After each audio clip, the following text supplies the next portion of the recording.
Bangladesh faced an uncertain future.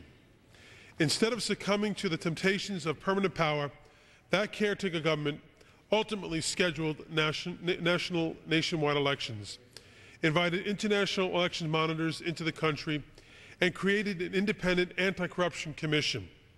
The elections were deemed credible by numerous international observers, and most importantly, by the people of Bangladesh. Today, the day before Bangladesh celebrates their Independence Day, it is an opportunity for this House to honor the Bangladeshi people and their democracy.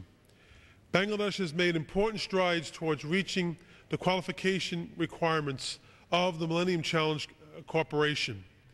It has taken steps to create a path into government for women. And not least, the Bangladeshis have worked very hard to fight extremism. Bangladesh has become an important partner of the United States, even as it faces challenges with serious poverty, threats from climate change, and extremism. The Bangladeshi people have shown remarkable resilience, creativity, and principle. This is exactly the kind of country the United States ought to work with and do more to support.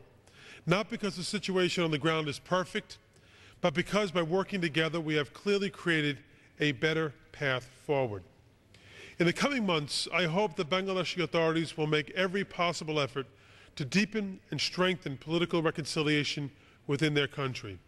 I also hope the Bangladeshi people and their government will work with us to identify stronger mechanisms to improve assistance and protection for refugees fleeing from neighboring countries. Inside Bangladesh, the protection of minorities must remain a high priority for its government. At the same time, I hope the international community will more quickly wake up to the positive changes Bangladesh has made thus far. The fact is, Bangladesh is a moderate Muslim nation of 160 million people that wants to work with the United States of America. I hope that our government can find more ways to work alongside Bangladesh to support good governance, human rights, and development. There's clearly much more that we can do to work together. For today, though, we honor Bangladesh, the Bangladeshi people, and the many hard-working Bangladeshi Americans on their National Day, a day that I know that they treasure. As an independent, moderate, and democratic nation, Bangladesh deserves no less. And with that, Mr. Speaker, I wish to reserve the balance of my time. The gentleman from New York reserves the balance of his time. The gentleman from Arkansas, Mr. Guzman, is recognized. Thank you, Mr. Speaker. I yield myself such time as I may consume. The gentleman is recognized for as much time as he may consume.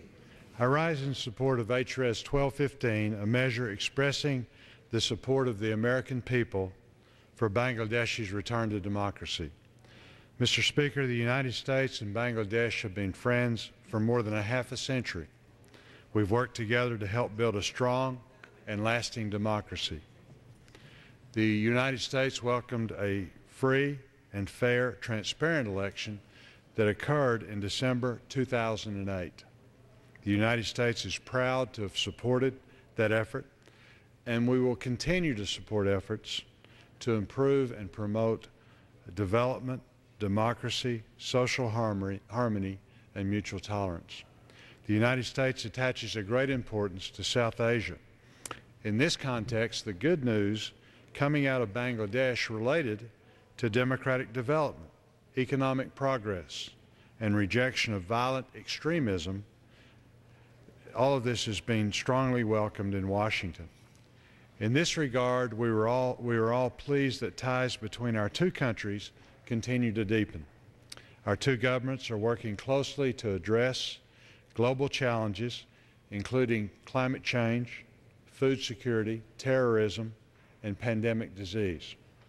I would particularly like to highlight longstanding U.S. efforts to empower women at the grassroots level, including through helping local government be more transparent and accountable to the Bangladeshi people.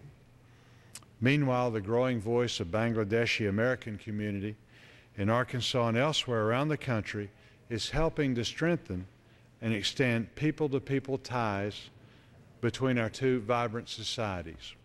In conclusion, I support adoption of the resolution, and with that, having no further speakers, yield back the balance of my time. The gentleman from Arkansas yields back the balance of his time. The gentleman from New York. Mr. Chairman, I have no further speakers, and I would just like to close briefly. Is that okay with the gentleman from Arkansas? I thank the gentleman from Arkansas for his being here in support of this resolution, and the minority for supporting this resolution, and the timely manner in which you allowed this to come to the floor. I appreciate tremendously, as I know all the members of the Bangladeshi caucus appreciate as well. Mr. Speaker, I've had the opportunity to visit Bangladesh on several occasions, and I have tremendous respect for the people of Bangladesh. They're hardworking, good people, and they love America. It's amazing the outpouring of affection that I experience when I go to that country. I also want to say that post 9/11, on my first visit to Bangladesh, the desire for the Bangladeshi people to strengthen the ties between our two nations was palpable then. I know in this new government, the post-caretaker government, it is as strong today as it was after 9/11. And for a country of 160 million Muslim people, with a considerable minority population within that population as well, of Hindu and Christian and other religions, that bond between our nations is as strong as ever. I also recognize that not everything is perfect in Bangladesh, and that they're working towards making it a stronger and a better democracy for its people, but also for the region in which Bangladesh lies. So, Mr. Speaker, with that, I just want to thank you again for the minority for this opportunity to congratulate Bangladesh as they celebrate their Independence Day, and the people of Bangladesh and Bangladeshi Americans who hold very dear March 26th as Bangladeshi Independence Day. And with that, Mr. Speaker, I yield back the balance of my time. The gentleman from New York yields back the balance of his time. The question is, will the House suspend the rules and agree to House Resolution 1215 as amended? Those in favor say aye. Aye. Those opposed, no.